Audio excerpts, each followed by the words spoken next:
Sa gitna ng Yggdrasil Wars laban sa Grand Order ng Sangkatauhan, isang bayani ang hamarang sa landas ng Demon Lord. Ipinahayag nito na tanging pagkawasak lamang ang naghihintay sa miserable nitong wakas. Gayunpaman, sumugod pa rin siya upang pabagsakin ang hukbo ng mga undead. Ngunit pinakawalan ng Dark Priestess ang Hell's Inferno na sinunog ang buong hukbo nito. Ang Stone God ay dinurog ng dark magic at tuluyang winasak ng Emperor of Flames. Walang nakaligtas sa mga huling sundalo ng sangkatauhan. Nang sumugod si Yuri upang ipaghiganti ang mga nasawi niyang kasama, biglang sumabog ang kastilyo na ikinagulat ng Holy Knight na si Juliana. Ngunit mula sa alikabok ay lumitaw ang Demon Lord habang buhat ang walang malay na katawan ni Yuri. Inutusan niya ang kanyang anak na ibigay ang Sprite at ang Grimoire of Chains. Nang tumanggi ito, sinampal niya ito at kinuha si Pika, ang Sprite na siyang kalooban ng mundo. Nang magkamalay si Yuri, nakita niyang hawak ng Black King si Pera at pinipilipit ang kanyang ulo. Ngunit panyana ng isang Holy Knight ni Juliana ang braso ng Black King. Bago pa man siya malapitan ng mga Holy Knight, nagpatawag ang Black King ng mas marami pang undead soldiers at nagsimulang lumakad patungo kay Fiona. Nang subukan siyang pigilan ni Yuri, basta na lamang siyang inihagis ng Black King sa isang haligi at ipinagpatuloy ang paglapit sa kanyang anak. Dahil sa takot sa kanyang ama, napasigaw si Fiona. Kasabay nito, nagsimulang maglabas ng kapangyarihan ang Chain Chronicle. Parehong hinawakan ni na Fiona at ng Black King ang aklat dahilan upang mahati ito sa dalawa. Nang mapasa kamay ng Black King ang kalahati ng Chain Chronicle, biglang naglaho si Pika mula sa mundo. Kasabay nito, nagsimulang mag-evolve ang Black Element ng Black King, agad siyang sinunggaban ng mga Holy Knight kasama si Fiona upang makatakas mula sa kastilyo. Ngunit gamit ang kanyang bagong kapangyarihan, nagsimulang takpan ng Black King ang buong kontinente ng Eternal Darkness. Makalipas ang ilang linggo, isang pangit at matandang babae ang nagtangkang bumili ng mansanas mula sa isang merchant. Ngunit itinulak siya sa lupa ng isang matabang lalaki at tinapakan ng kaunting pera na dala niya. Hindi pa siya nakontento at bumili pa ito ng isang buong basket ng mansanas para latin ang matanda dahil mahirap siya. Ngunit isang dark assassin ang sumipa sa lalaki at ibinalik ang pera sa matanda. Nang itutok ng lalaking iyon ang kanyang sandata sa assassin, pinutol ni Aram ang kanyang pantalon, dahilan upang pagtawanan siya ng lahat dahil sa sobrang liit ng kanyang ari. Samantala, naglalakbay sina Yuri at ang kanyang mga kasama patungo sa kabisera, at dumaan sila sa isang kagubatang tuluyan ng nalanta. Sinisigawan at hinahagisan sila ng dumi ng mga magsasaka habang ipinapangako ni Yuri na pababagsakin niya ang Black King at poprotektahan sila. Ngunit ngayon, pati ang kanilang mga hayop at kabuhayan ay nilamon na ng kadiliman. Habang nagpapatuloy sila sa kanilang paglalakbay, isang desperadong lalaki ang nagsabi sa kanila na nabalot ng Black Fog ang kanyang nayon at sinalakay ito ng Black Knights. Agad na tumakbo ang lahat upang tulungan ng mga taga-nayon. Samantala, patuloy na bumabagabag kay Yuri ang mga alaala ng Black King. Nang makita niyang nababalot ng Black Fog ang paligid, napaisip siya ng malalim. Napansin ito ni Burkhart at tiningnan siya ng may pagkadismaya. Sina Aram at ang matandang babae ay napadaan din sa nayon. Sinabihan ni Aram ang matanda na lumayo habang siya ang haharap sa mga kalaban. Nang may isang sundalong umatake sa kanya, mabilis siyang pumwesto sa likuran nito at pinabagsak ang kalaban. Pagkatapos, nakita niya ang isang taga-nayon na malapit ng patayin ng isang black soldier. Agad namang panyanan ni Machada ang ulo ng sundalo at nailigtas ang taga-nayon. Nagsimula ng lumaban ang lahat, ngunit humihina ang kanilang mana dahil sa epekto ng Black Fog. Nang malapit na si Yuri sa nayon, natakot siya sa nakita niyang napakaraming black soldiers na unti-unting nilulupig ang kanyang mga kasama. Nalaglag ang espada ni Aram mula sa kanyang kamay, kaya gumamit siya ng martial arts upang patuloy na talunin ang mga black soldiers. Habang nakikita ni Yuri si Aram na walang tigil sa pakikipaglaban at pagtulong na maibalik ang mana ng kanyang mga kasama, nakita niya ang isang bahagi ng kanyang sarili rito. Nang maibalik ang kanilang mana, muling sumugod sina Juliana at ang iba pa. Si Aram, na halos maubusan na ng mana, ay kumuha ng ilan mula kay Burkhart at muling umatake sa mga kalaban. Sa wakas, sumali na rin si Yuri sa labanan. Pinabagsak niya ang bawat black soldier na hamarang sa kanyang daan patungo kay Aram. Nagbahagi si Aram ng ilan sa kanyang mana kay Yuri. Sa tulong nito, nakakuha si Yuri ng napakalaking dami ng mana at pinasabog ang mga black soldiers hanggang sa tuluyan silang mawala. Isang piraso ng damit ni Yuri ang napunta kay Aram. Matapos nilang magpakilala sa isa't isa, bumagsak si Aram sa lupa. Agad na sinabi ni Kay kay Marina na gamitin ang healing magic sa kanya. Ngunit napagtanto nilang nawalan lamang ng malay si Aram dahil sa sobrang pagod. Nagpahinga sila sa isang kalapit na guho. Nang magising si Aram ng gabing iyon, pumunta siya kay Yuri at ibinalik ang piraso ng damit nito. Alam niyang pagod na si Yuri habang ang iba naman ay kasalukuyang bumabalik mula sa kanilang patrol. Naghanda si Fiona ng hapunan para sa lahat. Nang unang tikman ni Yuri ang pagkain, mukha siyang nakatikim ng pinakamasamang putahe sa buong mundo. Samantala, kinain naman ni Aram ang pagkain na parang buong buhay siyang hindi nakakain. Kaya tinanong siya ni Kay kung bakit napakasaya niyang kumain ng luto ni Fiona. Simple lang ang sagot ni Aram. Mas masarap daw yon kaysa kumain ng butiki. Habang pinupuri ng grupo si Aram dahil sa kabayanihan niyang pagliligtas sa mga taga-nayon, biglang nagsimulang maglabas ng Cursed Darkness ang Chronicle. Kumalat ito sa buong paligid at ginawa itong isang tiwangwang na wasteland. Nang tuluyan itong tumigil, bumagsak si Fiona dahil sa sobrang pagod. Nang mapansin ni Aram na marami sa mga pahina ng Chronicle ang naging itim, tinanong niya si Fiona tungkol sa libro. Nalaman niyang ang Chronicle ang naglalaman ng kasaysayan ng lahat ng bagay sa mundo. At dahil nabahira na ng kadiliman ng mundo at patuloy itong kumakalat, unti-unti ring nagiging itim ang Chronicle. Samantala, sa Demon Lord's Castle, natutuwa ang Black King habang nakikita niyang mabilis na kumakalat ang kadiliman. Nananatili pa rin ang pag-asa para sa isang mas magandang mundo. Dahil dito, naging kumbinsido sina Yuri at ang kanyang mga kasama na buhay pa rin si Pika. Dahil hindi alam ni Aram ang tungkol kay Pika, ipinaliwanag ni Juliana na siya ang kalooban ng mundo. Hanggat umiiral si Pika, hindi tuluyang mawawasak ang mundo. Kalaunan, mag-isang nakaupo si Aram malapit sa apoy. Tinanong siya ni Yuri kung bakit gusto niyang maging mas malakas. Gusto ni Yuri na sumali si Aram sa volunteer army. Ngunit mas gusto ni Aram na mag-isa. Buong buhay siyang lumaban ng walang kasama, at dahil hindi kayang talunin ni Yuri ang Black King kahit kasama ang lahat, para kay Aram ay wala ring dahilan para sumama siya sa iba. Ngunit iyon mismo ang dahilan kung bakit gusto ni Yuri na sumali si Aram sa kanila. Kaya pinilit niyang pakinggan ni Aram ang kanyang sasabihin. Matapos ang ilang araw na paglalakbay, sa wakas ay narating nila ang Vice Capital.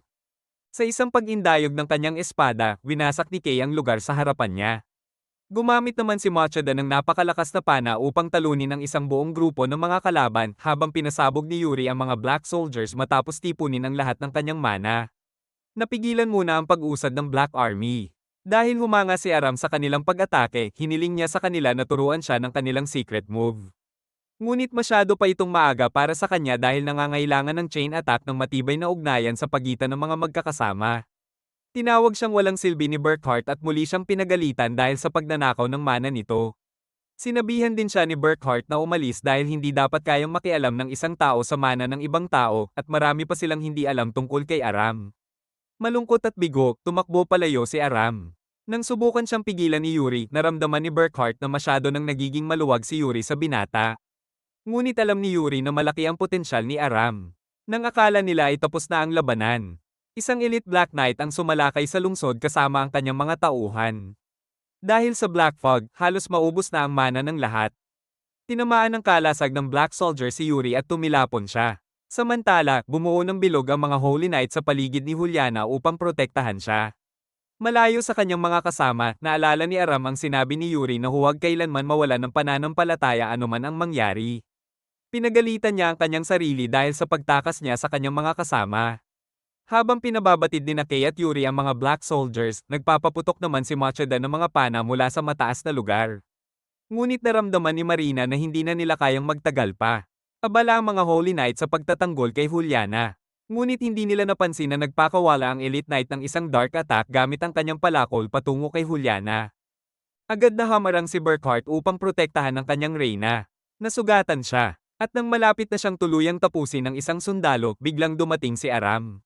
Nagwala si Aram sa gitna ng mga kalaban at agad na pinabagsak ang 12-dosenang Black Soldiers. Dahil sa tuloy-tuloy na pakikipaglaban, nabali ang murang espada niya. Nagawa ng isang sundalo na sugatan ang kanyang balikat ngunit agad niya itong ibinalibag sa lupa. Kinuha niya ang espada mula sa bangkay ng isang patay na sundalo at ginamit ang kanyang mana upang palakasin ang sarili at ang lahat ng kanyang mga kasama. Pagkatapos, inihagis niya ang espada kay Burkhart at sinabi na tabla na sila ngayon. Sa tulong ng kapangyarihan ni Aram, tinalo ng mga Holy Knight ang natitirang Black Soldiers. Samantala, nilupig naman ni Burkhart ang kanilang commander at ang kanyang mga tauhan sa pamamagitan ng paglikha ng isang napakalaking bundok. Nang matapos ang labanan, humingi ng tawad si Aram dahil sa pagtakas niya. Sinabi rin niya kay Yuri na mananatili siya dahil gusto niyang matuto pa tungkol sa kanilang mga kakayahan. Habang papalubog ang araw, tinipon ni Yuri ang lahat upang sabihin ang tungkol sa sinabi ng Black King tungkol sa kapalaran ng mundo. Sinabi niya na hanggat buhay silang lahat, hindi sila kailanman mawawalan ng pag-asa. Iminungkahi rin niya ang pagbuo ng isang Black King Suppression Squad. Ngunit para kay Juliana, hindi magiging sapat ang isang squad. Gusto niyang magtipon ng mga sundalo mula sa buong kontinente upang bumuo ng isang Black King Suppression Army. Masayang-masaya ang lahat nang makita nilang bumalik sa dati ang kanilang captain. Nagpasya rin si Aram na sumali sa kanilang squad. Dahil dumudugo ang braso ni Aram, binalutan ito ni Yuri ng isang piraso ng tela. Samantala, makikita sa mukha ni Burkhart na pinipigilan niyang magalit dahil sumali si Aram sa squad. Sinabihan siya ni Juliana na bigyan si Aram ng pagkakataon. Umalis si Burkhart, ngunit bigla siyang bumagsak sa lupa dahil sa isang pinsalang natamo niya sa labanan. Dinala siya sa loob ng kastilyo. Pinagamot siya ni Juliana at pagkatapos ay inutusan siyang sumama kay Yuri. Nagulat si Burkhart dahil akala niya ay sabay silang babalik sa Holy Capital upang mag-regroup. Ngunit gusto ni Juliana na tulungan niya si Yuri sa halip at turuan si Aram dahil naniniwala siya sa potensyal nito. Bagamat pumayag si Burkhart, napaisip siya kung ipinapadala ba siya ni Juliana palayo dahil hindi na niya kayang protektahan ito dahil sa kanyang pinsala. Samantala, ipinaalam ni na Yuri at Fiona kay Gilbert ang plano niyang bumuo ng Black King Suppression Squad at ang lahat ng nangyari sa Black Castle. Patungo sila sa Sage Towers upang makipagkita sa tatlong sages dahil umaasa silang may alam ang mga ito tungkol sa kinaroroonan ni Pera.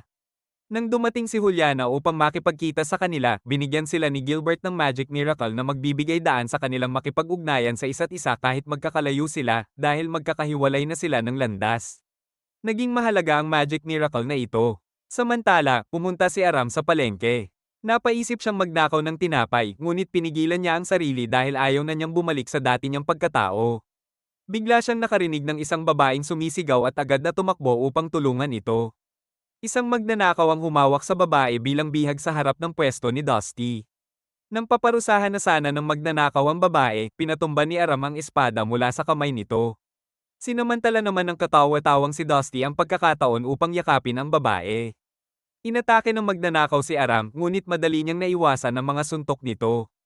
Kumuha siya ng espada mula sa pwesto ni Dusty at itinulak ang magnanakaw palayo sa sunod-sunod na pag-atake. Nang mapunta ang magnanakaw sa ilalim ng isang tent, pinutol ni Aram ang mga lubid nito upang bumagsak ang tent at matrap siya. Dahil dito, nagawang hulihin ng mga sundalo ang magnanakaw.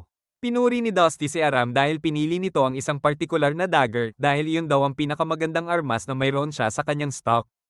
Nang ialok ni Aram na ibalik ang dagger, sinabi ni Dusty na maaari niya itong itago bilang regalo dahil sumali siya kay Yuri. Pagkatapos nito, bumalik si Aram upang magsanay ng swordsmanship gamit ang bago niyang espada. Nang makita siya ni Burkhart, naalala niya ang sinabi ni Juliana tungkol sa pagtulong kay Aram sa kanyang training. Kaya pumunta siya upang turuan ang binata. Ngunit nagulat siya nang makita ang isang napakamahal na espada sa kamay ni Aram. Dahil inakala niyang ninakaw ito ni Aram, inutusan niya itong sabihin kung saan niya ito ninakaw. Paulit-ulit na iginiit ni Aram na hindi niya ninakaw ang espada. Nang tanungin ni Juliana at Yuri kung ano ang nangyayari, sinabi ni Burkhart na maaaring ninakaw ni Aram ang espada. Ngunit napatunayang mali siya nang dumating si Dusty at pinatunayan na regalo niya iyon kay Aram. Nahiyang humingi ng tawad si Burkhart sa lahat bago umalis. Tinanong ni Wayne si Juliana kung tama bang ipinadala niya si Burkhart kasama ni Yuri. Sumagot si Juliana na ginawa niya iyon upang magkaroon ng mas matibay na ugnayan si Burkhart kay Aram. Nang gabing iyon, mag-isang nakaupo si Yuri habang nahihirapan dahil sa pag-itim ng kanyang braso. Nang makita siya ni Fiona, nag-alala siya. Ngunit sinabi lamang ni Yuri na magpahinga na siya at nagpasalamat sa lahat ng ginawa niya para sa kanya bago ito umalis. Pagdating ni Yuri sa kanyang silid, pinahirapan siya ng kanyang alter ego na nabuo mula sa Blackening. Patuloy nitong sinusubukang akitin si Yuri na mahulog sa kadiliman. Nang tuluyan na niyang maalis ang alter ego, may kumatok sa kanyang pinto. Si Aram pala yon. Sinabi ni Aram kay Yuri na dati siyang nagnanakaw, ngunit hindi na niya ginagawa iyon ngayon. Gusto ni Yuri na malaman kung bakit nais ni Aram na maging malakas. Doon niya nalaman na winasak ng Black Army ang buong nayo ni Aram. Siya lamang ang nakaligtas. Mula noon, nag-isa na siya at nagpunta sa iba't ibang lugar. Ngunit saan man siya pumunta, sinusundan siya ng Black Army at winawasak din ang lugar na iyon. Dahil dito, gusto niyang maging mas malakas. Muli niyang hiniling kay Yuri na turuan siya ng chain attack technique. Ngunit hindi niya ito matututunan hanggat hindi siya nagkakaroon ng matibay na ugnayan sa kanyang mga kasama. Kinabukasan, naghanda sina Yuri at ang kanyang mga kasama upang maglakbay patungo sa Sage Towers. Nagpa siya ring sumama sa kanilang paglalakbay si Aludra, ang mage, at ang Dragon Slayer na si Vorg. Nagpaalam ang grupo kay Juliana bago sila tumulak sa kanilang paglalakbay. Sa gitna ng kagubatan, nagpahinga sila malapit sa isang ilog. Habang masayang nagkukwentuhan ng lahat, napaisip si Burkhart kung ano ba ang ginagawa niya kasama ang grupo ng mga bata. Nang hilingin ni Yuri na turuan niya si Aram, nagdahilan siya at pumunta ng mas malalim sa kagubatan. Patuloy niyang iniisip kung bakit siya inilayo ni Juliana sa kanyang tabi. Dahil nahulog na siya sa kawalan ng pag-asa, nagsimulang lumabas ang kadiliman mula sa kanyang katawan. Sinubukan ni Ironess na kontrolin ang kanyang isip. Nang itulak siya ni Burkhart gamit ang kanyang espada, pinadaloy ni Ironess ang kadiliman sa katawan niya. Pinaniwala niya si Burkhart na tuluyan na siyang iniwan ng lahat. Habang lalo siyang nahuhulog sa kadiliman, naglabas ang kanyang katawan ng isang napakalakas na alon ng enerhiya. Kasabay nito, nagsimulang maglabas ng dark energy ang Chronicle ni Faina. Nang makita nilang nanggagaling sa kagubatan ng Black Fog, agad na sumugod ang lahat upang tulungan si Burkhart. Ngunit hinaranggan sila ni Ironess sa pamamagitan ng pagpapatawag ng napakaraming Black Soldiers. 3 Black Soldiers ang pinabagsak ni Vorg sa isang indayog lamang ng kanyang Great Sword. Mula naman sa tuktok ng bundok, sunod-sunod na pinakawalan ni Aludra ang kanyang mga spell. Ayaw namang maiwan ni Aram, kaya agad siyang sumali sa labanan at 3 sundalo ang pinabagsak niya sa isang iglap. Samantala, mismong ang Black King ang nagsimulang kumontrol sa isip ni Burkhart. Ikinonekta ni Yuri ang kanyang mana sa kanyang mga kasama upang magsagawa ng chain attack. Pinabagsak ng mga pag-atake ni Nakay at Machida ang karamihan sa mga Black Soldiers, habang tinapos ni Yuri ang natitira gamit ang kanyang mana. Ngunit huli na ang lahat. Itinapon na ni Burkhart ang Holy Knight's Crest. Matapos siyang tuluyang maging isang demonyo, ang una niyang ginawa ay atakihin si Aram. Ngunit mabilis na hamarang si Yuri upang protektahan siya. Patuloy na inatake ni Burkhart si Yuri. Matapos niyang pabagsakin si Kay, lumikha siya ng isang bundok upang protektahan ang kanyang sarili laban sa mga long-range attack ni Aludra at Machida. Nang muli niyang susubukang atakihin si Aram, inutusan siya ni Ironess na umalis muna. Ang pakay lamang niya sa araw na iyon ay mapasama si Burkhart sa panig ng Black King. Tahimik na pinanood ng lahat si Burkhart habang palayo siya ng palayo. Habang nalulungkot ang buong grupo dahil sa pagtataksil ni Burkhart, ipinalam ni Yuri kay Juliana ang nangyari gamit ang communication device ni Gilbert. Sinabi ni Yuri na dapat ay mas maaga niyang napansin ang pagbabago kay Burkhart. Ngunit ayaw ni Juliana na sisihin niya ang kanyang sarili. Pagkatapos nilang tapusin ang komunikasyon, dumating si Holy Knight Aris mula sa kabisera upang ipaalam na nasusunog ang lungsod. May mga rebelde na sumusuporta sa Black King at sinisira ang kabisera sa pamamagitan ng pagsunog sa mga gusali at pagsira sa mga pampublikong ari-arian. Isang matandang knight na nagngangalang Cervantes ang nagpabagsak sa ilan sa mga rebelde, ngunit aksidente siyang nasaktan sa likod kaya kinailangan siyang tulungan ng kanyang tauhan. Tinipon ni Ainslot ang mga knight at inutusan silang unahin ang paglikas sa mga mamamayan at isara ang mga daang patungo sa Central Square. Isang elite knight ang tumulong sa grupo ni Cervantes na nilulusob ng mga rebelde. Hindi nagtagal, karamihan sa mga rebelde ay nahuli. Ngunit sinisi ng mga mamamayan ng mga knight dahil hindi nila naprotektahan ang lungsod. Nang akala nila ay kontrolado na ang sitwasyon, nakita nila ang isang rebelde na nagtatangkang pasabugin ng isang babae. Sa huling sandali, napigilan siya ni Aris. Samantala, pagbalik ni Juliana sa Holy Capital, agad niyang hiningi kay Ainslot ang buong detalye ng nangyari. Nalaman niyang hindi mapakali ang mga mamamayan matapos ang kanilang pagkatalo. Nagsimula ang mga kaguluhan sa buong kabisera dahil gusto ng ilan na sumali sa Black Army. Napag-alamang isang bata ang rebeldeng nahuli ni Aris. Naniniwala siyang wala ng pag-asa ang mundo. Dahil dito, malapit na sana siyang parusahan ni Aris, ngunit inutusan siya ni Juliana na pakawalan ang bata. Tinanong ni Juliana ang bata kung ano talaga ang iniisip niya. Naniniwala ang bata na hindi na mailigtas ang mundo. Para sa kanya, ang tanging paraan upang mabuhay sila ay ang sumali sa Black Army at maging mga demonyo. Nang marinig ni Juliana na gusto nitong maging demonyo, nagalit siya at tinanong ang bata kung naiintindihan ba nito ang magiging kapalit ng ganoong desisyon. Pagkatapos, nagsimula siyang umiyak habang naaalala si Burkhart. Samantala, patuloy na kumilos ang mga knight upang pigilan ang iba pang mga rebelde na nag-aalsa sa lungsod. Pumunta si Juliana upang makipagkita sa kanyang kapatid na si Lauzi. Sinisi niya ang kanyang sarili dahil hindi niya naprotektahan ang kabisera habang wala ang kanyang mga kapatid. Ngunit ipinaalala ni Ainslot na sama-sama nilang tinanggap ang tungkulin bilang Holy Queen, kaya silang tatlo ang may pananagutan. Matapos ang kanilang pagkikita, sinabi ni Wayne na nakatalaga pa rin si Lord Shua malapit sa Holy Kingdom. Iminungkahi niyang hilingin dito na sumali sa Black King Suppression Army. Kaya inutusan ni Juliana si Wayne na agad magpadala ng mensahero. Samantala, habang nagpapahinga sila sa gabi sa kanilang paglalakbay patungo sa Sage Tower, napakasakit ng kanang braso ni Yuri dahil sa Blackeneng. Nang makita ito ni Faina, agad siyang tumakbo upang tulungan siya. Ginamit niya ang kapangyarihan ng Chronicle upang maibsan ang sakit, ngunit hindi nito nagawang pagalingin ang pinsalang dulot ng Blackeneng. Paulit-ulit niyang sinubukan, ngunit hindi pa rin ito gumana. Dahil dito, nadismaya si Faina. Ngunit pinakalma siya ni Yuri. Nagsimula siyang umiyak dahil sa kanyang kawalan ng magawa. Nang makita silang magkasama, muntik nang tanungin ni Aram kung magkakaroon na ba sila ng anak, ngunit agad siyang inilayo ni Kay bago pa siya makapagsalita at maging awkward ang sitwasyon. Makalipas ang ilang araw na paglalakbay, sa wakas ay narating nila ang Sage Tower. Ngunit sinalubong sila ng Sorcerer's Army na agad silang inatake gamit ang Fireball. Napigilan ito ni Aludra bago pa nito matamaan ang kanyang mga kasama. Sinabi ni Yuri na muli niyang haharapin ang Black King at kailangan niya ang kapangyarihan ng mga Sage upang magawa iyon. Ngunit gusto ni Mir na patunayan muna nila ang kanilang lakas, kaya inutusan niya si Velnar na atakihin sila. Sunod-sunod na nagpakawala si Velnar ng fireballs. Gumawa naman si Aludra ng defensive shield upang harangan ng mga ito. Kasabay nito, umatake rin ang iba pang mga sorcerer gamit ang kanilang mga magic spell. Mabilis na tumulong sina Kay, Borg at Michidia. Pinawalang bisa nila ang mga magic attack ng mga sorcerer. Lumapit si Aram kay Velnar upang pigilan siya, ngunit isang batang babae na may great sword na mas malaki pa kaysa sa kanyang katawan ang hamarang sa kanya. Agad na tumulong si Yuri kay Aram. Ngunit umatras si Velnar at inipon ang kanyang ultimate attack na itinuro niya kay Aludra. Naubos ang mana ni Aludra kaya hindi na niya kayang harangan ang pag-atake. Ngunit ipinahiram ni Aram ang ilan sa kanyang mana kay Aludra.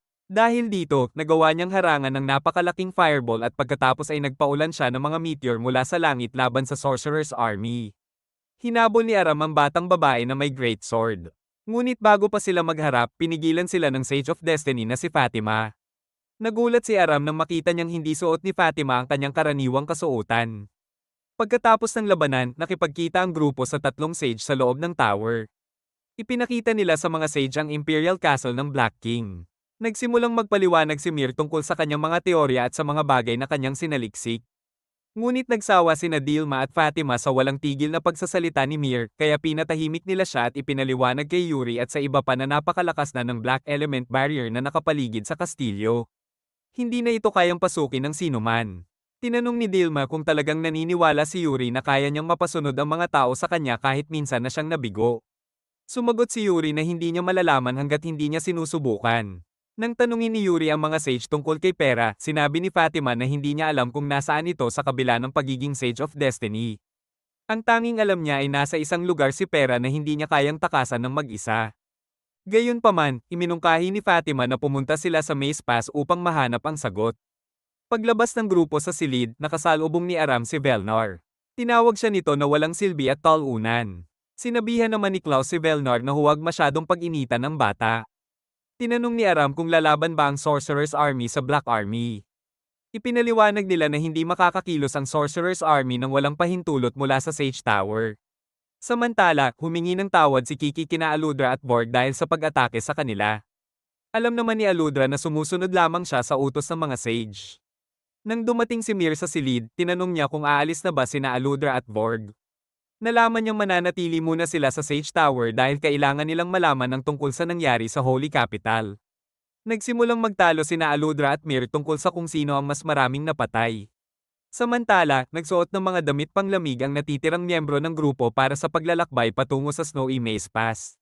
Mabuti na lamang at sumama sa kanilang paglalakbay sina Velnar, Kiki, Kay, Klaus, at ang batang babae na may great sword.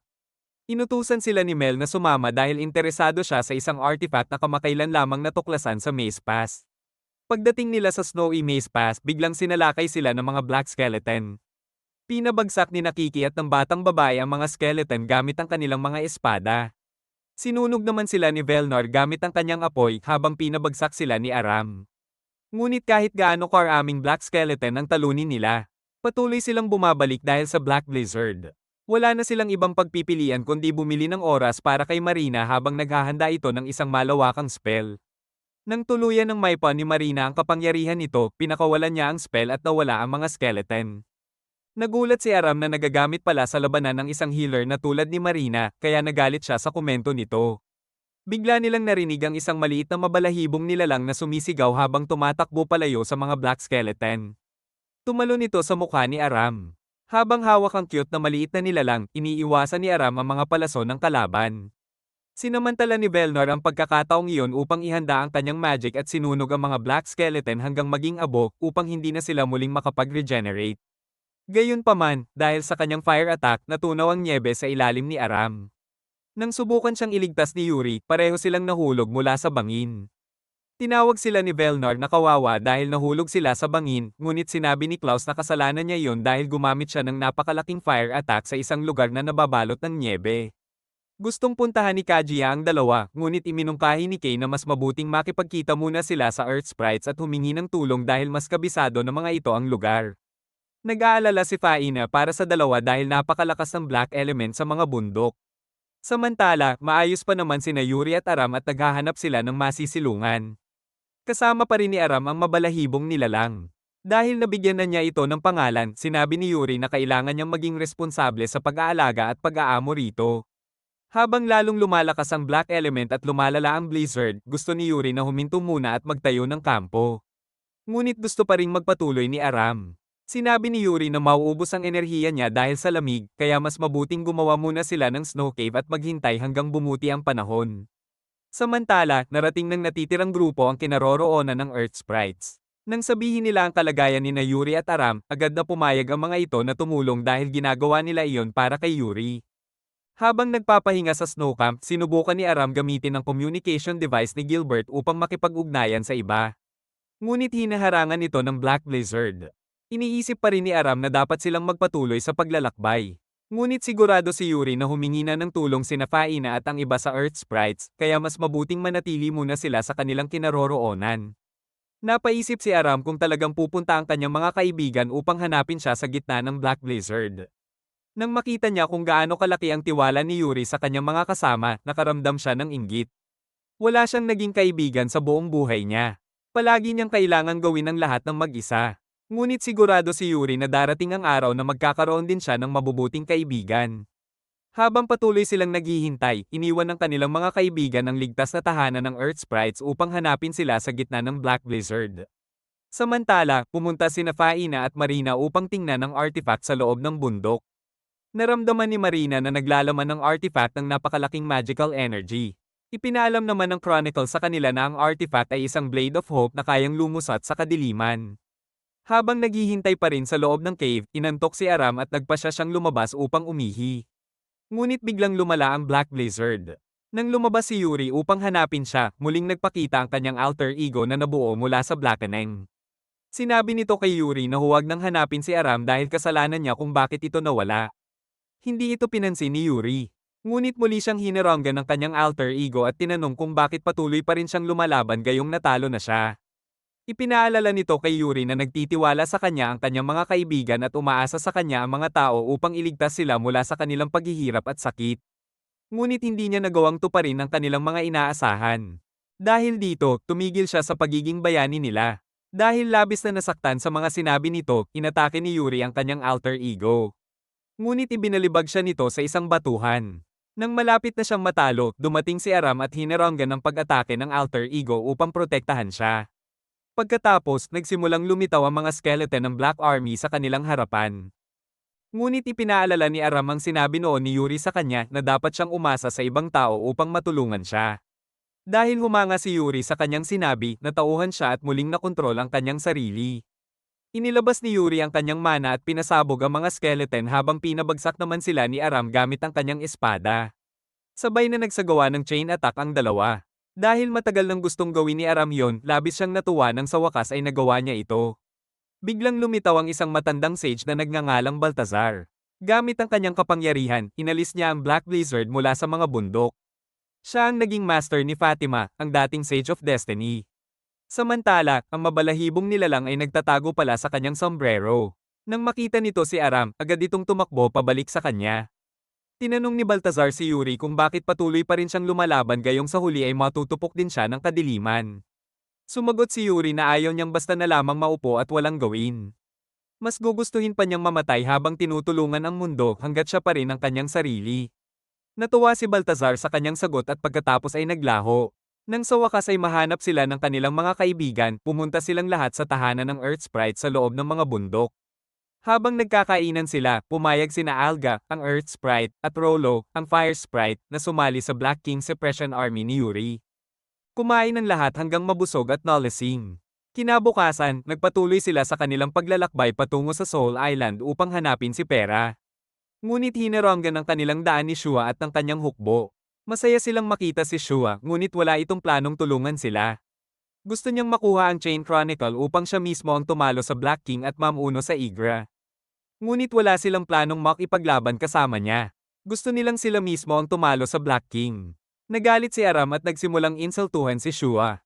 Ipinaalala naman ni Yashisugo na kausap niya ang una at ikalawang lord ng isa sa 9 territories ng kontinente. Lumapit si Shua kay Faina upang kunin ang Chain Chronicle. Inatake siya ni Shua, kaya kinailangan ni Yuri na hamarang at salagin ang espada nito. Ngunit hindi kayang tapatan ni Yuri ang husay ni Shua sa pakikipaglaban at mabilis siyang napatras. Ipinaalala ni Faina kay Shua na ang kapangyarihan ng Chain Chronicle ay lumalabas lamang para sa mga pinili nito. Ngunit may plano si Shua na pilitin ng Chain Chronicle na piliin siya, gaya ng ginawa ng Black King. Inatake siya ni Yuri. Samantala, sa Holy Capital, nagpasalamat si Juliana sa kanyang mga kapatid dahil tinulungan nila siyang gampanan ang mga tungkulin bilang Holy Queen dahil sa kakulangan niya ng karanasan. Ngunit ngayon, bilang tagapagmana ng trono, gusto na niyang siya mismo ang gumanap sa tungkuling iyon. Dahil may kaguluhan sa mga mamamayan, naniniwala siyang tanging isang pinuno lamang ang makapagpapakalma sa kanilang mga pangamba. Habang ibinabalita sa publiko ang paghalili ni Juliana sa trono, patuloy na nakikipaglaban si Yuri kay Shua at inutusan si Aram na protektahan si Fiona. Unti-unting lumapit ang hukbo ni Shua habang sumugod naman si Yashisugo laban sa mga kasama ni Yuri. Nakipaglaban sa kanya sina Velnor at Kaguya gamit ang kanilang mga magic attack. Samantala, abala sina Kay at Mia sa pakikipaglaban sa hukbo ni Shua gamit ang kanilang mga espada at pana. Nakiusap si Yuri kay Shua na itigil na ang labanan. Ngunit ayaw nitong pakinggan ang anumang sinasabi niya. Tinanggal ni Shua ang kanyang armor at ipinakitang nahulog na pala siya sa kadiliman. Plano niyang gamitin ang kapangyarihan ng Blackness upang maging susunod na Black King at mamuno sa Igra. Agad siyang sumugod kay Yuri. Gustong tumulong ni Aram, ngunit kailangan niyang protektahan si Fiona mula sa hukbo ni Shua. Mabilis na tumulong si Faina kay Yuri. Magkasama nilang tinipon ni Machida ang kanilang mana at nagsagawa ng chain attack laban kay Shua. Ngunit nasira ni Shua ang kanilang chain attack at tuluyang natalo si Yuri. Nang mawala na si Yuri sa kanyang harapan, pumunta si Shua kay Fiona upang kunin ang Chronicle. Desperadong sinubukan siyang pigilan ni Aram, ngunit hindi niya kayang tapatan ang lakas nito. Sa huli, ninakaw ni Shua ang Chronicle mula kay Fiona at ibinalibag siya sa isang palaso, dahilan upang muling magalit si Yuri at lumapit sa kanya. Ngunit biglang bumagsak ang mga espada mula sa langit at hinaranggan ang kanyang daan. Isang calamity ranked demon na nagngangalang Alzada ang lumitaw sa kanyang harapan. Dumating din sina Ironess at Burkhart at hinikayat si Shua na sumama sa kanila. Ngunit tumanggi siya, kaya inutusan ni Ironess si Alzada na atakihin siya. Sunod-sunod na pinaslang ni Alzada ang mga sundalo ni Shua gamit ang mabilis na mga slash. Nang may isang sundalo itong makita at matakot umatake, pinatay siya mismo ni Shua. Dahil dito, itinoon ng mga kasama ni Yuri ang kanilang atensyon sa mga demonyo. Samantala, nagpatawag si Iris ng Black Army at hiniling kay Yuri na sumali sa kanila dahil nabahira na rin siya ng kadiliman.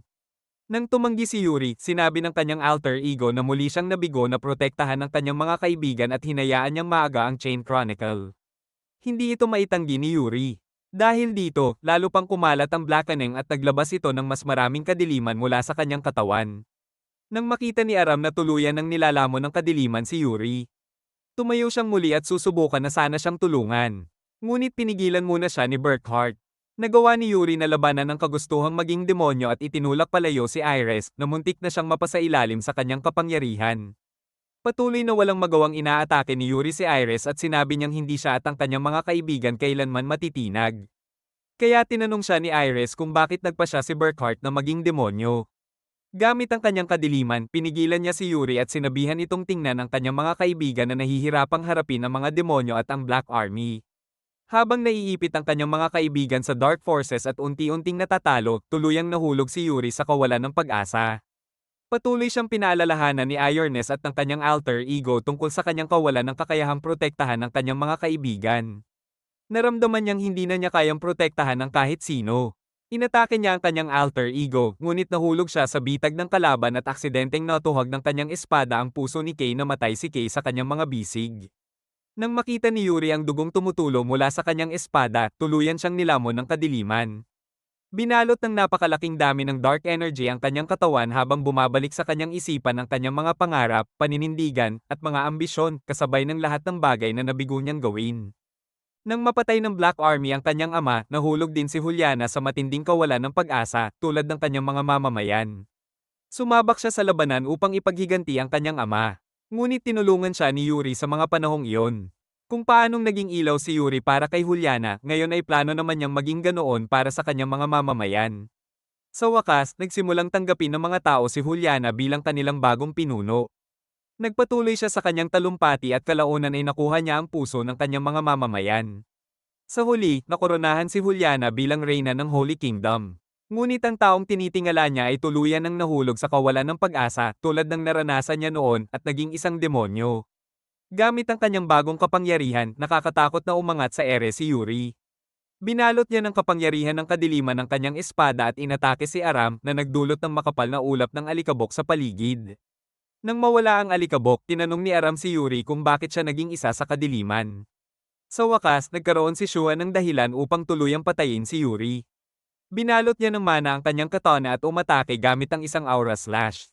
Ngunit hinaranggan nito ni Alzada at nagpatawag ng dalawang divine golems. Samantala, nagbukas si Ironess ng portal patungo sa Black King's Castle. Agad na tumakbo si Aram patungo kay Yuri upang pigilan siya, ngunit hinaranggan siya ni Burkhart sa pamamagitan ng paglikha ng isang bundok. Pumasok si Yuri sa portal habang nakikipaglaban sa mga divine golems. Binalot naman ni Shua ang kanyang sarili ng kapangyarihan ng kadiliman at pinabagsak ang mga golem gamit ang isang napakalakas na slash. Matapos matalo ang mga golem, bumalik sina Iris at ang iba pa sa kastilyo. Naiwan ng mga kasama ni Yuri na labis na nalungkot dahil sa kanyang pagtataksil.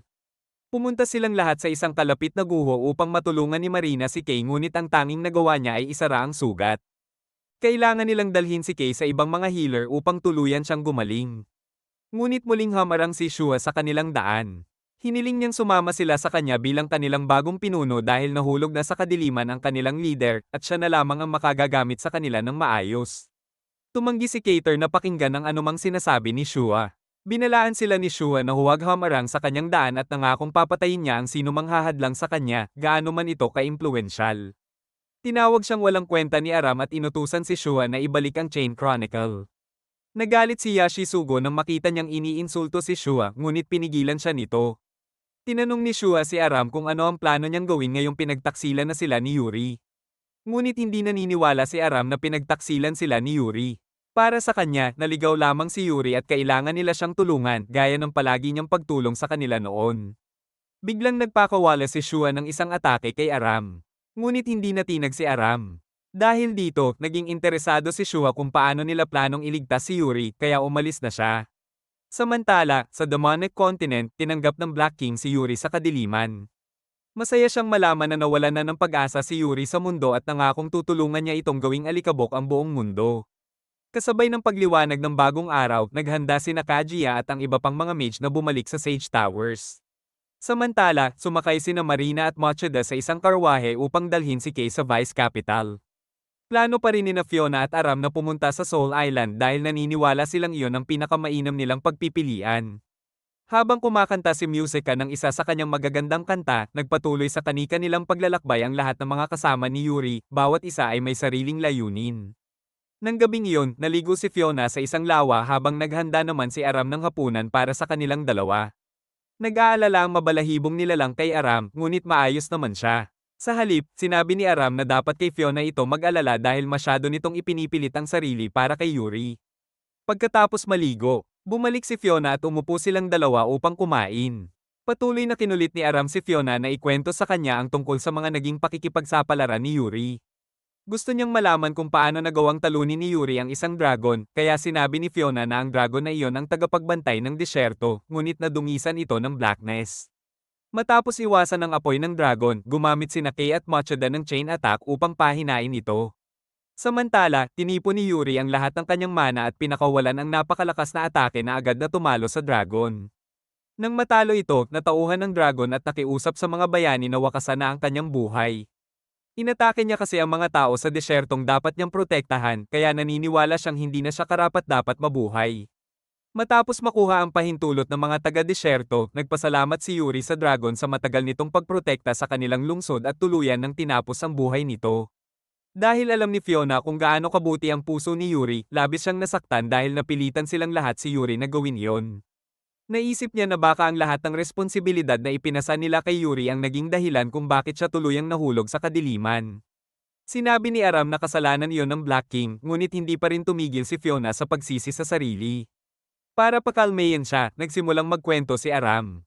Bago niya makilala si Yuri, akala niya ay napakalakas nito. Para sa kanya, hindi ka panipaniwala na ang isang taong tulad ni Yuri ay nakapagtipon ng napakaraming tao at naging captain ng volunteer army. Ngunit nang makilala niya si Yuri, napagtanto niyang hindi pala ganoon kalakas si Yuri at mayroon din itong sariling mga kahinaan. Dahil kaibigan niya si Yuri, naramdaman ni Aram na dapat nilang tulungan itong malampasan ang mga kahinaang iyon. Nang marinig iyon ni Fiona, tuluyan siyang napaiyak at inilabas ang lahat ng emosyon na matagal niyang kinikimkim. Samantala, sa wakas ay nakarating na sila sa Vice Capital. Walang pagod na nagtrabaho ang mga healer upang gamutin sina Kay at Machida.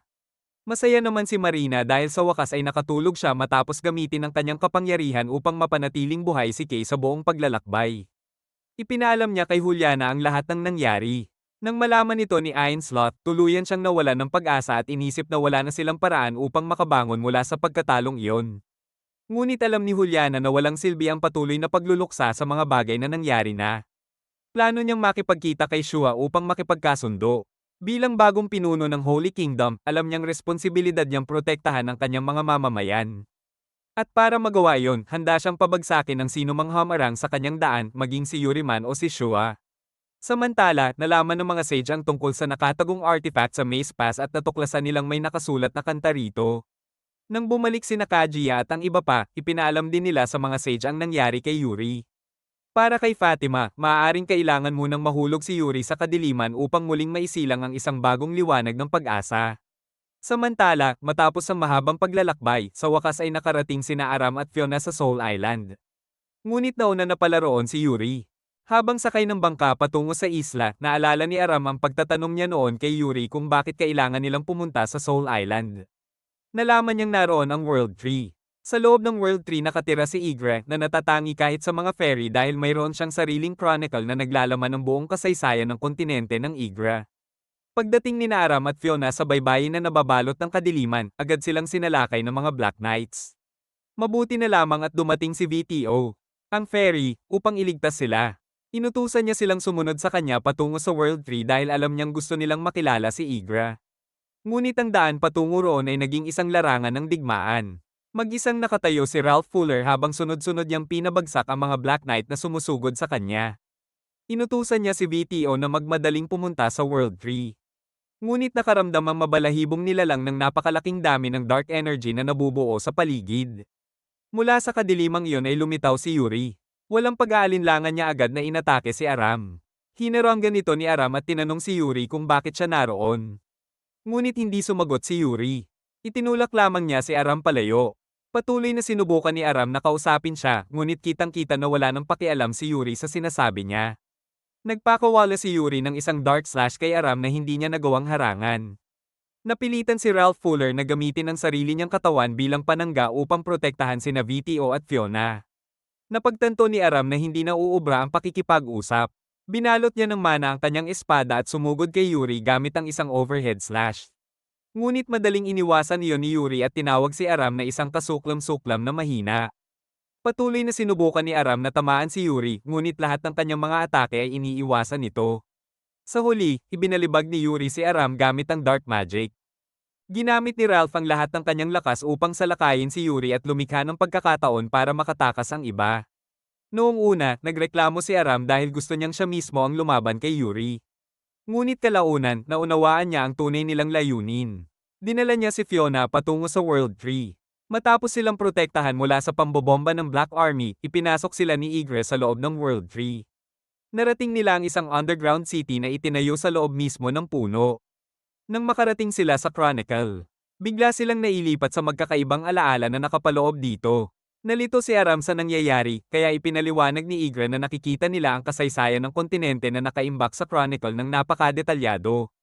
Akala ni Aram ay pareho lamang ito sa Chain Chronicle. Ngunit ipinaalala ni Fiona na ang Chain Chronicle ay naglalaman ng kasaysayan ng buong mundo, habang ang Chronicle na ito ay naglalaman lamang ng kasaysayan ng kontinente ng Igre, bagamat mas detalyado ito.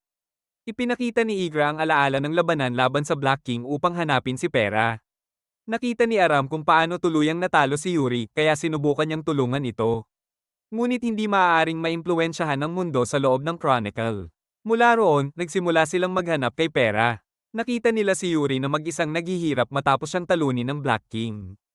Ngunit habang sunod-sunod na lumilitaw ang mga alaala sa kanilang harapan, nakita nilang sinalakay ni Yuri ang lungsod sa loob ng World Tree habang nakikipaglaban sa kanya si Ralph Fuller. Sinubukan ni Vint na tumakas dala ang Chronicle. Ngunit hinaranggan siya ni Yuri sa pamamagitan ng pagpapasabog sa isang bahay.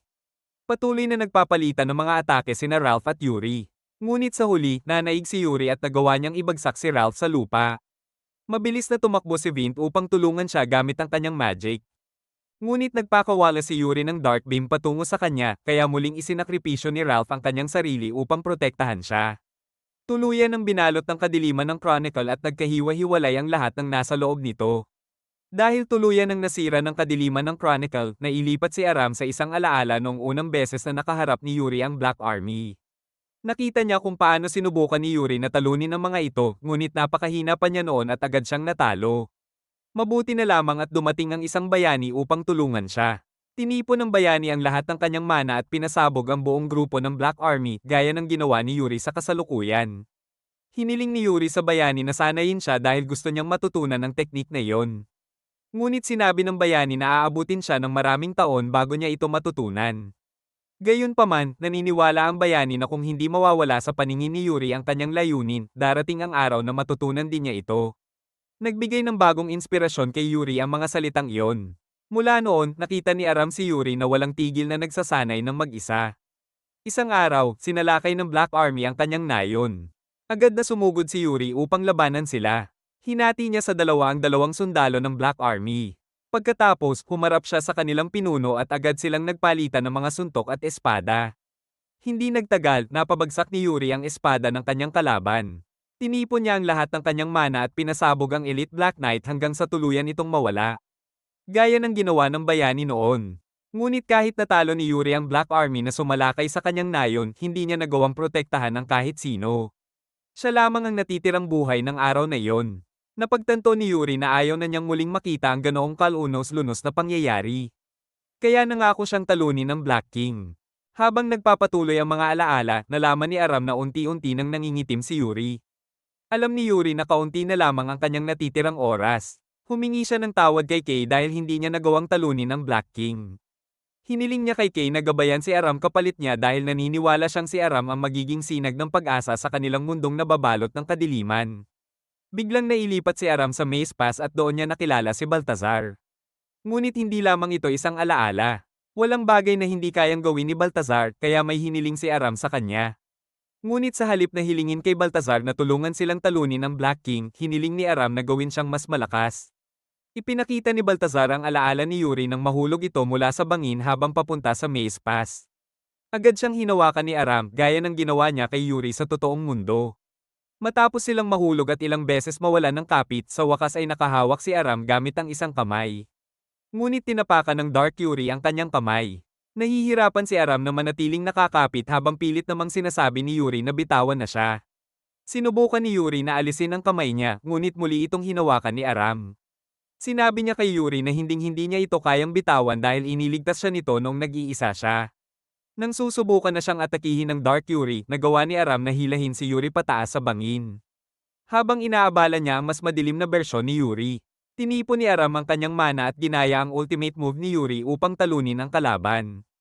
Nang ligtas na sila, kinausap siya ni Pika. Sinabi nito na babalik siya kapag natagpuan na muli ng lahat ang Light of Hope. Pagkatapos nito, bumalik si Aram sa totoong mundo. Nakangiting sinabi ni Fiona na narinig din niya si Pika.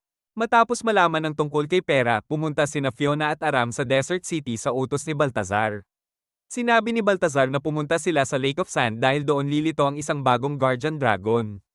Pumayag si Ashren, ang Queen of the Desert, na tulungan sila dahil nagtitiwala siya kay Baltazar. Sa kanyang utos, dinala ni Fa sa kanila ang isang rune tablet na natagpuan nila sa shrine kung saan natalo ang huling dragon. Gusto nilang aipakanta kay Musica, ang legendary forest sprite. Ang mga rune na nakasulat sa tablet. Naniniwala silang madigising nito ang bagong guardian deity. Ngunit bago pa nila mahanap si Musica, dumating ang isang sundalo at iniulat kay Ashren na papalapit na ang hukbo ni Shua. Mahigit 10,000 sundalo ang kasama nito. Nang utusan ni na Khalifa at ng Queen ang kanilang hukbo na maghanda, hiniling ng sundalo na maghintay muna sila. Ibinunyag niyang may isa pang hukbong darating upang harapin si Shua, ang Knights of the Holy Kingdom na pinamumunuan mismo ni Holy Queen Juliana. Naniniwala si Juliana na wala na siyang ibang pagpipilian kundi labanan si Shua dahil pinapatay nito ang lahat ng messenger na ipinadala niya. Ngunit bago pa niya mapamarcha ang kanyang hukbo, hamarang si Khalifa. Gusto niyang ayusin mismo ang problema nila ni Shua sa Desert City. Bagamat wala namang interes si Shua na makipagkasundo kay Juliana, natuwa siya sa mungkahing ito dahil gusto niyang pagtawanan ng Holy Queen. Kaya pumayag siya. Nang tanggapin din ni Juliana ang kasunduan, dinala siya ni Khalifa sa lugar kung saan gaganapin ang kanilang pagpupulong. Masaya si Khalifa nang makita niya si Era. Samantala, naghanap naman sina Fiona at Fa kay Musica. Nagsimula na ang negosasyon sa pagitan ng dalawang pinuno. Ngunit agad na pinukaw ni Shua ang galit ni Juliana nang hilingin niyang ibigay nito sa kanya ang kanyang hukbo upang siya ang tumalo sa Black King. Tumanggi si Juliana. Ipinaalala naman ni Shua na ang bandila ni Juliana ay si Yuri, ngunit maging isa sa kanyang pinakapinagkakatiwalaang knights ay tuluyan ng nahulog sa kadiliman. Kaya hindi na raw karapat-dapat si Juliana na maging commander ng Holy Knights. Dahil eksperto si Shua sa pang-uudyok ng tao, naisip ni Khalifa na hindi magiging maayos ang pagpupulong na ito. Biglang dumating ang balita na sinalakay sila ng Black Army. Nakita ring nakikipaglaban si Aram kasama ang hukbo ni Shua. Walang oras si Juliana para tawagin ang buong hukbo niya. Kaya nagpa siya siyang harapin ng Black Army kasama ang 100 sundalong kasama niya. Sumali rin sa labanan ng mga demonyo. Nang tumapak si Shua sa larangan ng digmaan, agad siyang sinalakay ni Alzada gamit ang napakarami niyang espada. Sumugod siya kay Shua, ngunit nang maarang nito ang kanyang mga atake, nagpatawag siya ng kanyang mga golem at pinaulanan ng mga espada si Shua. Habang abala si Shua sa pakikipaglaban sa mga golem, na-corner siya nito sa isang pader. Muling pinaulanan ni Alzada ng mga espada ang kanyang kinaroroonan. Ngunit nagawa ni Shua na iwasan ang lahat ng ito at itinulak palayo si Alzada nang subukan nitong tapusin siya, habang winawasak din niya ang mga golem nito. Dahil puppet si Alzada, kaya niyang paghiwa-hiwalayan at kontrolin ang kanyang mga bahagi ng katawan. Nagawang gamitin ng isa sa kanyang mga braso ang pagkakataon upang magasgasan ang mukha ni Shua. Binalot ni Shua ng mana ang kanyang espada bilang paghahanda sa kanyang laban kay Alzada. Samantala, matapos talunin ng ilang black soldier na humahabol sa kanya, nakaharap ni Juliana si Burkhart. Tinawag siya ni Burkhart na miserable. Dahil hindi niya kayang tingnan man lang si Juliana, agad niya itong inatake at ibinalibag palayo bago pa siya makabawi. Muli siyang nilapitan ni Burkhart at nahirapang salagin ni Juliana ang sunod-sunod nitong slash, sinisi siya ni Burkhart dahil itinaboy niya ito noon. Sa sobrang lakas ng kanyang pag-atake, malubhang nasugatan si Juliana. Sa matinding sakit, sinabi ni Juliana kay Burkhart na ginawa lamang niya ang sa tingin niyang pinakamabuti para sa kanya. Ngunit para kay Burkhart, mga dahilan lamang ang lahat ng iyon. Nang malapit na niyang putulin ang ulo ni Juliana, hinaranggan ni Ainslot ang pag-atake upang protektahan ang kanyang reyna. Samantala, nagkataong magkadikit ang likod ni Aram at Khalifa habang nakikipaglaban sa Black Soldiers. Nag-aalala si Khalifa dahil maaaring samantalahin ni Shua at Juliana ang anumang pagkakataon sa laban upang tuluyang pabagsakin ng isa't isa. Kapag nangyari yon, mauuwi sa mas malaking pagdanak ng dugo ang labanan. Habang abala si Shua sa pakikipaglaban kay Alzada, sinamantala ni Yashisugo ang pagkakataon at hiniwa sa dalawa si Alzada. Ngunit puppet lamang siya, kaya wala itong naging epekto sa kanya.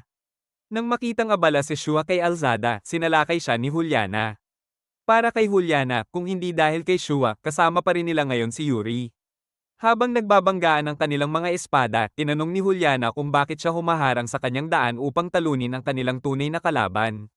Ngunit walang pakialam si Shua sa kanyang mga salita at ibinalibag siyang muli. Ginamit ni Juliana ang Holy Mana upang palakasin ang kanyang espada at sunod-sunod na sinalakay si Shua. Dahil sa lakas ng kanyang mga slash, naitulak niya si Shua hanggang sa bumangga ito sa isang pader.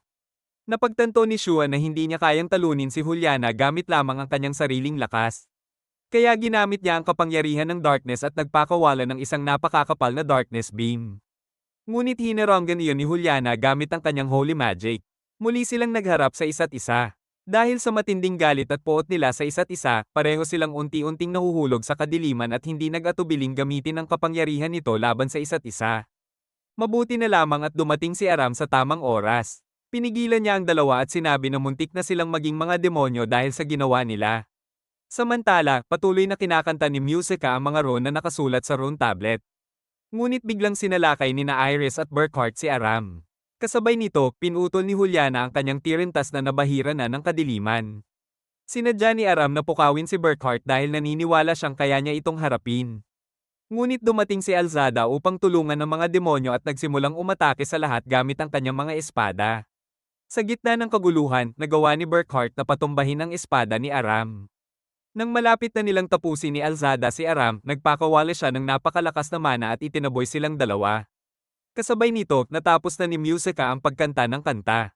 Isang espada na may kakayahang sumire sa Black Army ang ipinagkaloob kay Aram. Agad na muling sinalakay ni Alzada si Shua. Ngunit bago pa siya nito mapinsalat, ginamit ni Aram ang kapangyarihan ng bagong espada upang sunugin si Alzada hanggang sa tuluyan itong mawala. Samantala, ang kanyang maliit na mabalahibong kasama ay nagbagong anyo bilang bagong Guardian Dragon ng disyerto. Sumali rin si Nanor at ang iba pa sa labanan at pinabagsak niya ang mga Black Soldier gamit ang kanyang long-range fire spells. Dahil alam ng mga demonyo na nasa panig na nila ang kalamangan ng labanan, tumakas sila. Inutusan ni Aram si Shua na ibigay sa kanya ang Chain Chronicle. Ayaw sana itong gawin ni Shua, ngunit kusang pumunta ang Chain Chronicle sa kamay ni Aram. Nang hawakan niya ito, naglaho ang kadilimang nasa loob nito at muli itong naging puti. Ibinigay ni Aram ang Chronicle kay Fiona. Samantala, ang Guardian Deity ay kumiskis ng mukha nito kay Aram na para bang isa pa rin itong cute na mabalahibong nilalang. Hiniling ni na Musica, Kaguya, at Belnar kay Musica na sumama sa kanila patungo sa Sage Towers dahil kailangan nila ang tulong niya sa paggamit ng espada na kayang tumagos sa kadiliman. Hiniling naman ni Aram kay Juliana na tulungan siyang talunin ng Black King at ibalik si Yuri. Masayang pumayag si Juliana. Hiniling din niya kay Shua na sumama sa kanila, ngunit hindi siya nagbigay ng malinaw na sagot at umalis na lamang kasama si Yashisugo. Mula sa Dark Castle, nakita ng Black King ang naganap na labanan. Naawa siya sa mga taong patuloy pa ring may hawak na Light of Hope sa kanilang mga puso. Ngunit determinado siyang wasakin ang buong mundo. Kaya ginamit niya ang kanyang dark power sa pamamagitan ng Chronicle at muling naghasik ng kaguluhan sa buong mundo. Matapos ang labanan sa Lake of Sand, naglakbay sina Aram, Fiona, at Musica patungo sa Sage Towers. Nang makita nila ang epekto ng kadiliman sa buong mundo, labis silang nabigla. Pagdating nila roon, nakita nila ang isang heavenly ark na may artifact mula sa Maze Pass na nakalagay sa harapan nito. Ipinaalam ni Dilma sa lahat na lumalala ang sitwasyon bawat minuto. Kahit gaano karaming miyembro ng Black Army ang talunin nila, hindi matatapos ang labanan hanggat hindi nila napapatay ang Black King. Samantala, lalo pang lumalakas bawat minuto ang Black Element na nakapalibot sa Imperial Castle. Dahil dito, hindi nila malapitan ng Black King. Kaya kailangan muna nilang wasakin ang barrier. At kailangan nila si Musica upang kantahin ang mga rune na nakasulat sa artifact. Nang simulan niyang kantahin ang mga rune, nagsimulang lumiwanag ang artifact. Ibig sabihin, gagana ang kanilang plano at magkakaroon sila ng paraan upang sirain ang barrier. Ngunit hindi ito maaaring gawin mula sa labas. Kaya gumawa si Mir ng isang ark na kayang mag-teleport sa kanila sa kahit anong lugar ng kaagad. Plano nilang ipadala si Musica diretso sa loob ng barrier gamit ang ark upang magbukas ng daan para sa Suppression Army na buong lakas na salakayin ng Imperial Castle. Naipadala na ni Dilma ang mensahe sa mga hukbo ng kontinente ng Igra upang magmarcha patungo sa Dark Kingdom. Plano rin niyang ipadala ang iba pang hukbo diretso sa loob ng barrier gamit ang ark. Agad na nagsimulang mag-channel si Mir ng kanyang magic sa ark upang i-activate ito. Ngunit dahil magtatagal pa ito, pumunta si Fiona kay Mir upang kunin ang crest na magpapahintulot sa kanya na sumipsip ng darkness. Samantala, nakipagkita si Aram sa gumawa ng kanyang espada. Pinuri siya nito dahil maayos niyang inalagaan ang espada. Pagkatapos, nakasalubong ni Aram si Velnor. Tinanong siya nito kung mayroon ba siyang sapat na resolve para patayin si Yuri. Sinabihan din siya ni Velnor na huwag sumakay sa Ark kung hindi niya kayang gawin yon. Ngunit naniniwala si Aram na hindi nakikita ni Velnor ang buong sitwasyon. Para sa kanya, mas mahalaga ang pagtulong kay Yuri na makabalik sa liwanag. Dahil dito, iginalang ni Velnor ang kanyang desisyon at umalis. Nang gabing iyon, pumunta si Aram kay Fiona na mag-isang nakaupo sa ilalim ng liwanag ng buwan. Napag-alaman ni Fiona na hindi siya makatulog dahil kinakabahan siya sa nalalapit na labanan. Tulad niya, palaging kinakabahan din si Yuri bago ang isang malaking laban.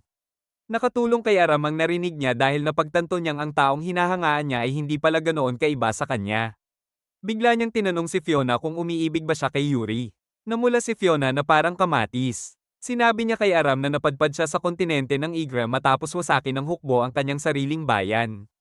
Ang tanging dala niya ay ang Chain Chronicle na ibinigay sa kanya ng kanyang ama. Wala siyang direksyon sa buhay hanggang sa makilala niya si Yuri. Mula noon, magkasama nilang hinarap ang lahat ng nangyari sa kanila. Dahil kay Yuri, naramdaman niyang mayroon siyang lugar sa mundong ito. At dahil doon, nahulog ang loob niya kay Yuri. Gayunpaman, nahihiya pa rin siyang sabihin iyon ng direkta. Nangako naman si Aram na ibabalik niya sa katinoan si Yuri kahit kailangan pa niyang bugbugin ang ulo nitong si Yuri. Nagkatinginan sila ng may pag-asa sa kanilang mga mata. Ngunit naputol ang kanilang tahimik na sandali nang biglang sumugod si Burkhart sa Ark upang kunin ang Chain Chronicle.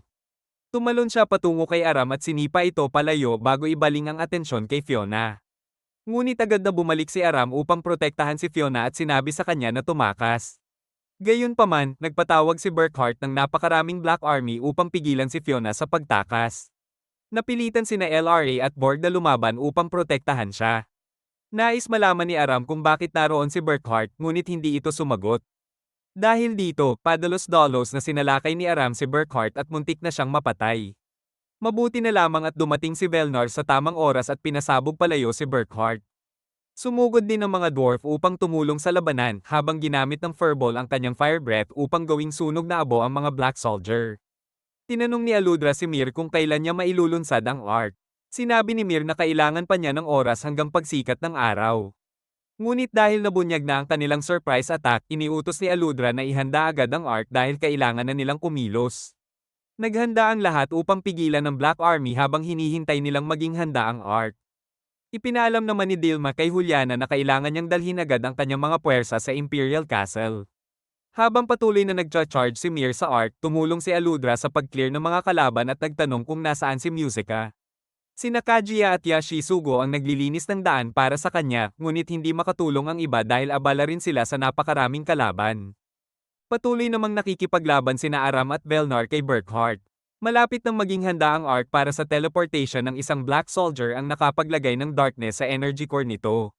Dahil sa walang tigil na pagdating ng mga Black Soldier, tuluyang naubos ang mana ni LRA. Ibinigay ni Aram ang kanyang Blessed White Mana sa kanya. Agad niyang ginamit iyon upang lipulin ang mga kalaban gamit ang kanyang magic. Habang lalong nangingitim ang core bawat segundo, nagsimulang i-channel ni Aram ang kanyang mana sa pinakamataas nitong antas. Pinrotektahan naman ni Borg at ng iba pa si Aram upang walang Black Soldier na makalapit sa kanya. Sa gitna ng labanan, sinalakay ng isang Black Soldier si Musica at nahulog siya mula sa Ark. Muntik na siyang mahulog, ngunit nailigtas siya ng Furball gamit ang kanyang mana. Nang maabot ni Aram ang pinakamataas na antas ng kanyang mana, inihagis siya ni Borg patungo sa core ng Ark. Ginamit ni Aram ang kanyang kapangyarihan upang wasakin ang darkness na bumabalot dito. Nang tuluyang ma-charge ang Ark, inilunsad dito ni Mir patungo sa Magic Circle na magta-teleport sa kanila sa loob ng Dark Barrier. Ginamit naman ng Furball ang kanyang Fire Breath upang patumbahin si Burkhart mula sa Ark. Nang makumpleto ang teleportation, nataman ng isang pagsabog sina Musica at ang dalawang sprite at nahulog mula sa Ark. Kaya iniutos ni Aram sa Furball na iligtas sila. Ngunit sinamantala ni Burkhart ang pagkakataon upang dukutin si Fiona. Sa gitna ng matinding pambobomba, bumagsak ang Ark sa loob ng barrier. Samantala, nakarating na sa barrier ang hukbo ng Holy Kingdom at iba pang hukbo mula sa buong kontinente. Umaasa silang mawawala na ang barrier bago sila makarating doon. Ngunit hindi nila inaasahang makikitang biglang bumagsak ang Ark matapos itong mag-teleport sa loob. Habang bumabagsak ang Ark, nahiwalay mula rito ang artifact. Nagtaka si Aram kung ligtas ba ang lahat ng kanyang mga kasama. Ngunit biglang napalibutan siya ng napakaraming Black Soldier. Nakipaglaban siya sa mga ito, ngunit mabilis siyang nahirapan dahil sa napakalaking bilang ng mga kalaban. Nang mukhang wala na siyang pag-asa, biglang sinunog ng furball ang mga Black Soldier na palihim na papalapit sa kanya mula sa likuran. At doon niya nalaman na buhay pala ang lahat ng kanyang mga kasama. Nag-alala si Aram kay Fiona, ngunit pinaalalahanan siya ni Velnor na ang kanilang pangunahing layunin ay talunin muna ang Black King. Kaya iniutos niya sa furball na bantayan si Musica. Samantala, naghanda ang lahat upang pasukin ang Imperial Castle, talunin ang Black King, at iligtas sina Yuri at Fiona. Pagdating nila sa artifact, sinimulan ni Musica na kantahin ang mga ron na nakaukit dito. Nang magsimulang mawala ang barrier na nakapalibot sa castle, sumugod papasok ang mga hukbo at agad na nakipaglaban sa mga puwersa ng kalaban. Habang nililipol ni Raffer ang bawat kalaban na humaharang sa kanyang daan, patuloy ding sumusulong ang Holy Knights. Hindi maintindihan ni Ironess kung bakit ganoon na lamang ang kanilang pagsisikap gayong muli lamang silang matatalo. Samantala, sa loob ng Imperial Castle, nakita ni Fiona si Yuri. Nakiusap siya rito na bumalik sa kanyang katinoan. Ngunit pinatahimik siya ni Yuri at iniutos kay Burkhart na dalhin ang kanyang chronicle sa Black King.